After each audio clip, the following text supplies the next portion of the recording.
Welcome to the KMS Spotlight Leaders podcast, where we discuss all things knowledge management. In our first episode, we'd like to welcome Jerry Campbell, a seasoned CX expert and Director of EI and Ops Consumer Services at United Healthcare. Thank you, everyone, for joining our latest podcast. And today we're really excited to have an outstanding customer experience individual join us. So Jerry Campbell, welcome. And Jerry is a customer experience guru, really. He's currently the Director of Customer Services E&I for United Healthcare. And he has the oversight over the premium clients, so a really critical role there. And prior to that, he was working as the head of customer experience and social engagement at 7-Eleven. And in that role, he led a team that delivered world-class customer service and customer experience throughout the full omni-channel approach. And he transformed that 7-Eleven CX to include both a social media care team designed to meet and delight customers in their space. And that really had a positive result and gave that seamless near real-time customer experience, which has become critical for all organizations. Outside of the workspace, so Jerry holds a BA in Business Administration Management and an MBA in International Business, and is continuing to work on additional CX professional certifications. And aside from that, is an amazing and interesting person that we're happy to join us today. So welcome. All right, thank you, Doron. Thank you for that introduction. Very welcome, and we're excited to have you here. And in our podcast, we like to begin kind of taking a step backwards. So trying to learn a little bit about you and how you got to where you got, what were those motivations? So let's start off with from school. What was your favorite subject at school? And is that something that's kind of continued with you and influenced your world of customer experience? Well, it's kind of funny, as I think about my experience in school and as I'm growing up, my favorite subjects were always math and science, right? I was drawn to numbers and just critical thinking and that kind of stuff.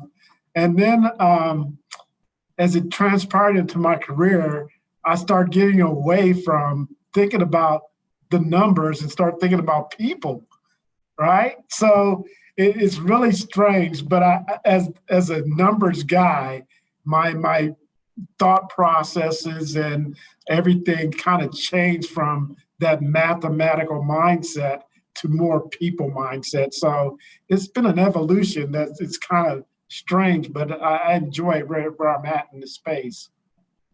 And you can use those mathematical skills that you had within the CX to make sure that you're pushing to the right areas.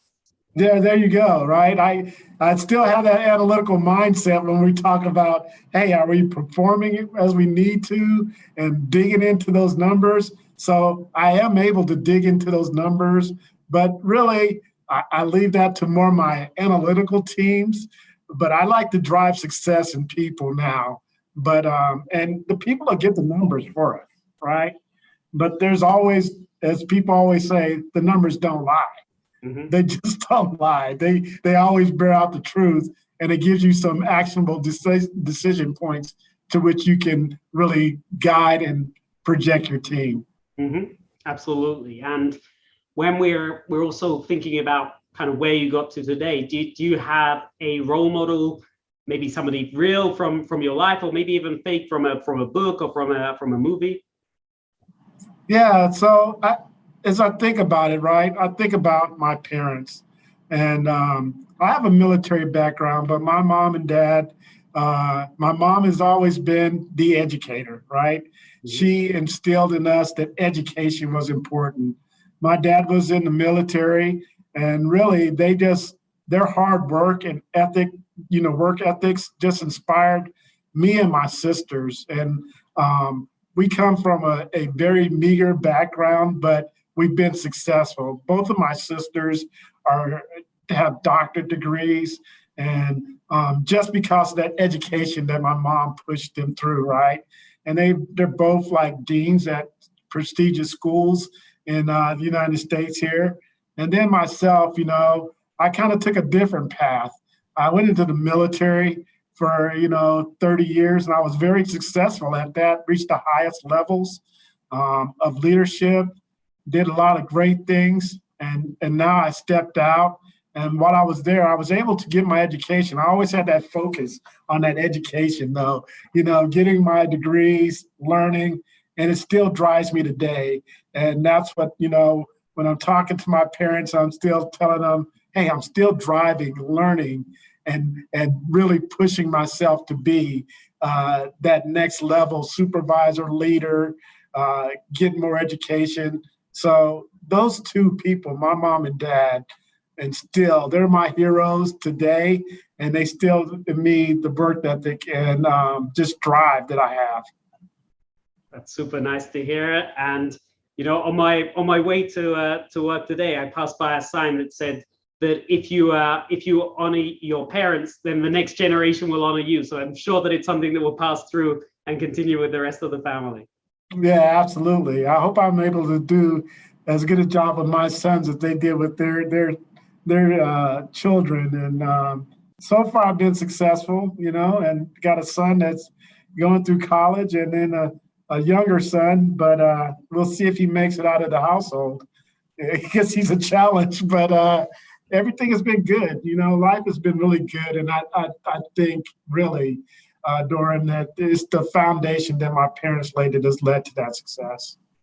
Amazing. And in terms of the success, you mentioned your parents, but if you're trying to think about yourself and summarize Jerry in 3 words, is that something you could do? Oh man, I would say first of all, I'm a servant leader, right? I like I said, I love to. My leadership is when I see success is when I've helped others be successful, get to where they need to be. Always thinking about the other person. I lead the way I want to be led, right? And that's what I always tell people. So servitude, I think humility, right? I've always never too big for the moment. As I reach out, I look across and I see things that are going on, and people say, oh, you're so successful. But even when I talk to my team here, I'm talking to the lowest level. I get out of this office and I go down and talk to the person that just got hired, right? And they're like, why are you, the director, coming down and talk to me? Because you need to know that I'm a human just like you, right? And finally, I think that I'm driven. I'm just driven to just really, not only for personal success, but team success. I did it at, you mentioned that I was at 7-Eleven. I did it for 7-Eleven, and I still keep in contact with those folks and say, hey, what's your next drive? What's your next goal? Right? And keeping them motivated to move up. And it's part of my legacy as well, right? I did it at Citibank as well before there. And now I'm doing it here and making small changes as I go, but I'm driven to success. And in that drive, I'd like to be, a servant leader to those people so that I can pull them up with my successful moves. Great. And I would say enthusiasm is the other word that comes to my mind from speaking with you. There's always big smiles and a lot of energy. So that will be my addition if you wanted a full word. Well, I appreciate that, right? That's part of the drive, though. You got to be. I cannot be negative about anything. I had to take those negative moments, and when I'm having a difficult day, I can't let that phone agent see that I'm having a difficult day, and I just spin it around, smile, and it comes with experience as well. Because as I said, I was in the military for 30 years in some difficult situations, and I think about those situations I were in, and I say, you know what? Today is not bad at all. Today is a good day. There could be a lot worse. It's all about perspective. So I try to keep positive on all that. Absolutely. And if we kind of drill down a little bit more into that professional side, so if we're looking at knowledge management as a tool, a technology, is that how you would define it? And what does knowledge management mean for you? Yeah, for me, it's just I think of it as a tool, right? And how to deliver is that technology piece of it, Okay. right? The tool is I got to get that knowledge, whatever it is, to the agent or to the chat or to the email. I got to get that knowledge to that point of delivery so that they can deliver it to the member or the customer. So I see it as a resource and a tool.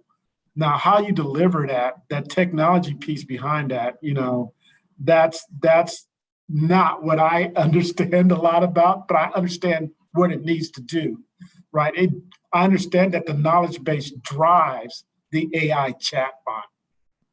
It drives, your FAQs on your websites or an automatic response in an email, or even what the advocate or agent delivers to that person on the end of the line. So that technology piece, while it is, critical and seamless, the tool is more about what I really talk to my people about, and that's I got to give you the tools to be able to produce an effortless experience for our customers. And when you talk about giving the tools, so how is it that you can successfully roll out a deployment then? I think when we talk about rolling out a deployment of the tool, right? The first thing is we integrate the technology pieces of it. It is we need to, as a team, we need to understand our processes first, Doron. We have to understand our processes.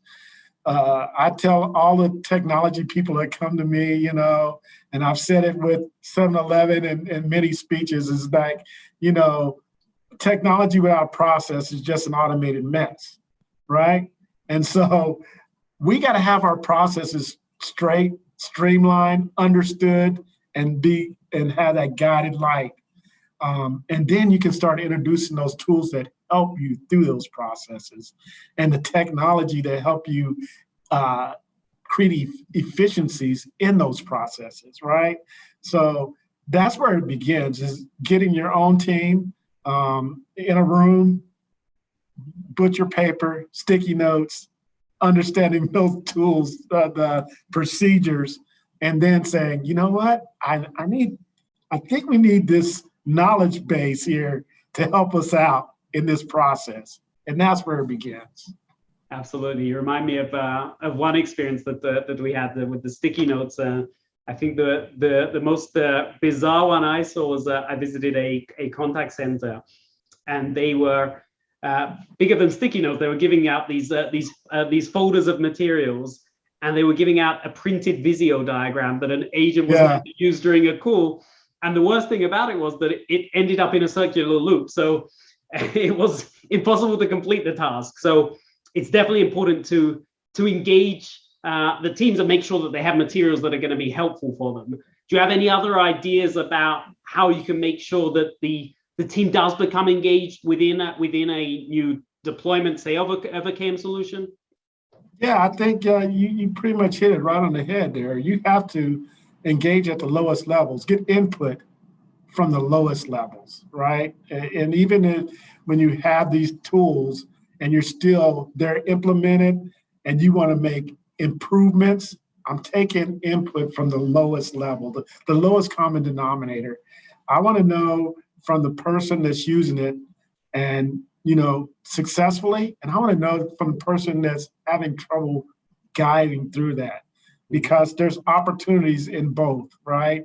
And I don't discount what my managers or leaders are saying, but at the same time, I'm getting validation through what the actual operator is saying. So engaging, giving them the opportunity to engage in implementation, it keeps them motivated when you start talking about improving on the process of whatever tool you're using, input on, hey, you know what, this knowledge article is not quite so right for what we're trying to deliver, right? And so I think there's a better way for us to do this, or a better message, and letting them have that input. Yeah, definitely. This is something that from the KMS Lighthouse we see with a number of our clients, that not only having that feedback functionality available so that they can share ideas and suggestions ongoing, does it result in an improvement of the content, but it also makes them feel that value, that they're part of the team, that they're not just somebody else preparing content and giving it over, but they're part of that whole process and flow. Yeah, absolutely. And that's, I mean, for me, like I said, servant leadership. And then when I came here to this new company, the first thing I had with my leaders, I was like, we're going to take care of our people and we're going to empower them. We're going to create an environment in which they feel they can operate and they can be themselves fully, and they're going to bring value back to us. Again, I talk about numbers. I don't get the numbers, the people get the numbers. And if I don't treat them right, they're not going to treat my customers right, and the numbers are going to reflect. So it is that circle, as you said, it's a full circle, but making them feel empowered and giving them the value sense to make change is really critical to the whole operation. Absolutely. And you can't get away from that maths from school, right? No, you still can't get away from that. And in terms of the experiences for the employees, how is it that you're seeing that knowledge management gives them benefits aside from them being involved in the process? What are the results that it's giving them? Well, here's what it does for them, especially when you can get the knowledge when, where, and how you want it, right? First of all, it creates a sense of, empowerment and of confidence, because they know they can give an answer to a person on a phone or in a chat, and it's going to be pretty much spot on, 95% it's going to be correct. And they're going to know it's correct because they've had input to that situation. But the reciprocal side is, just think how fast you can respond to a customer, right, in a chat or on the phone, because there's something that you can't ever get back, Doron, and it's time, right? And customers, they want to get in there, get their answer, and move out. And then, we always, in CX, customer experience, they always talk about surveys. I'm not a big fan of surveys. Understand that they do produce those numbers that you can kind of gauge around. But at the end of the day, the person wants to be like, you know what? You did your job. The agent wants to feel like I was able to give them their information. I took care of them. And that person's going to say, okay, survey 10, good, I'm gone. And thank you so much. Or they might say survey 10, the advocate, the agent was just so helpful. Thank you, right? That's what we want to deliver. And then that just builds self-confidence in the team. And they are now, after a while, they get to a point where they just know some of the knowledge, right? They know some of that stuff. And it just, again, that self-confidence and being able to take care of somebody. And once you take care of somebody, that is just an awesome feeling, right? You taking care of somebody. So creating that confidence and giving them the ability to serve is really what that's all about. And we can see that, again, that enthusiasm, that importance that you're placing on serving and customer experience, which is obviously the key focus of your role. Do you see any future trends in this space, maybe particularly with knowledge management, or more generally, how is CX or customer experience going to evolve? Yeah, I think, as much as people want to get away from phone calls, that's not going to happen. It's just not going to happen. Certainly there's other channels and other things that we're able to do and manipulate and give information. But in the current state for the next, 5 to 10 years, the phone is going to be that single source, the majority source. Now, we have, the capability of putting things out on social media, right?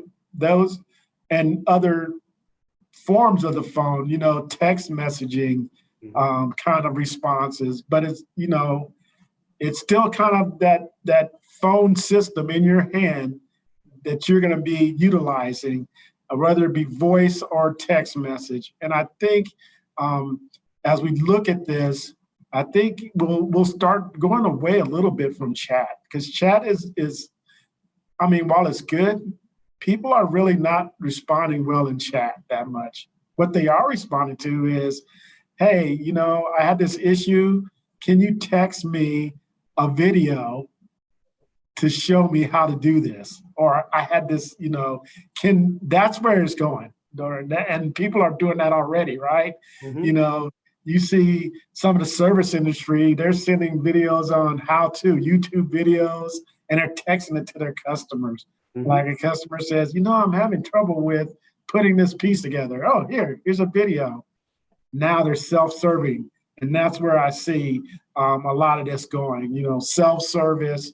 The phone is definitely not going anywhere, but those kind of capabilities. And again, to your point, if you don't have your knowledge management together and you're not putting a consistent message out there, then you're going to get a lot of phone calls. And that's what we're trying to deflect is phone calls, right? That's what companies want to do, deflect phone calls, save time with technology and save money on employees. But if you don't have the right knowledge management, you'll never get there. Absolutely. And I really, really like that point that you made about the phone, because everyone thinks, well, maybe that phone communication is dead, but the phone has become more critical to our lives than it ever has been. Everyone can't get away. If you look at the younger generation, even more so, that everything is on the phone. There's no television. There's no activities outside of the phone. Gaming, everything is on the phone. So it's kind of become more critical than ever before even. Yeah, absolutely. And I take that from my youngest son. He's 13, just got on his phone, his first phone, right? And man, he doesn't care about TV. He really doesn't. He has his gaming computer. He's put that thing, it's collected dust. All his video game systems are collecting dust because he walks around on his phone and he's looking at YouTube. That's what they do. That's what the young generation do. They look at YouTube, gamers playing games on YouTube.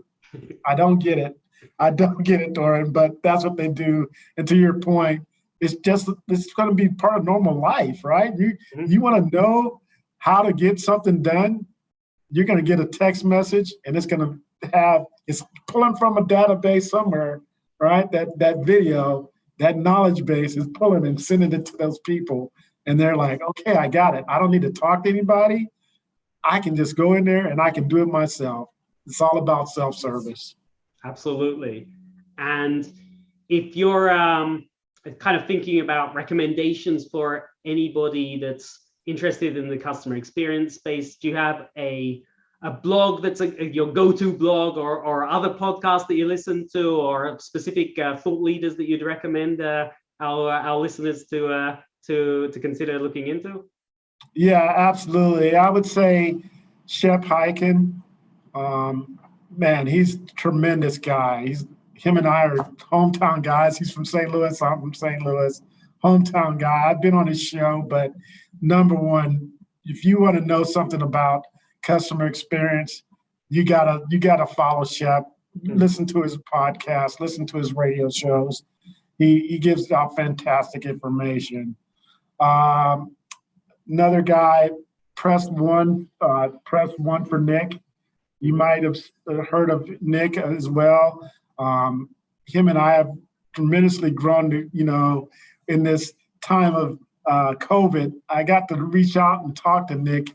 First, listen to one of his podcasts, and then I was like, I need to talk to this guy just to see where he's thinking and how he just interests me, right? And so I jumped in and started talking to him and really just understood where he was coming from. But he has a great podcast, Press One for Nick. I'd be remiss if I didn't, portray that one out and throw that one out. And then, I think about some of the just thought leaders and people that I think about, especially in leadership. Simon Sinek, I look and read up on his books. I actually got to meet Simon and him and I had like a 30-40 minute conversation. So that was good.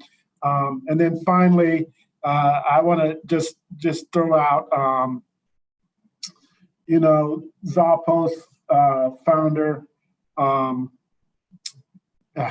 I can't think of his name right now. I have his book right here, Tony Hsieh, right? And Tony Hsieh, The Power of Wow, Zappos. Unfortunately, tragically, he passed away last year. He was trying to help somebody and trying to help people get out of a building in a fire. But if you can get the Zappos books, man, I went by there. I got to meet Tony and talk with him and talk with the Zapponese. That's what they call their employees. Man, they give you all the customer experience you need. You'll be overfilled with that. So get those Zappos books, The Power of Wow, and you'll be greatly educated on CX. Wow. And you even did the full promo with the with the books. Had You're a to. true professional there to the end. Had to.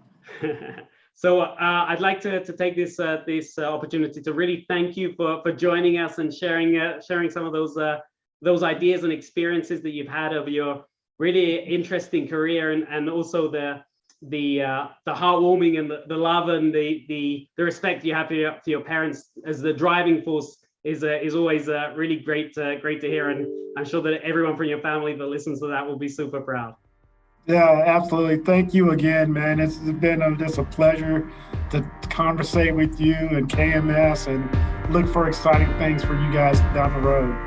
Appreciate that. Thank you very much. Bye. All right. Take care.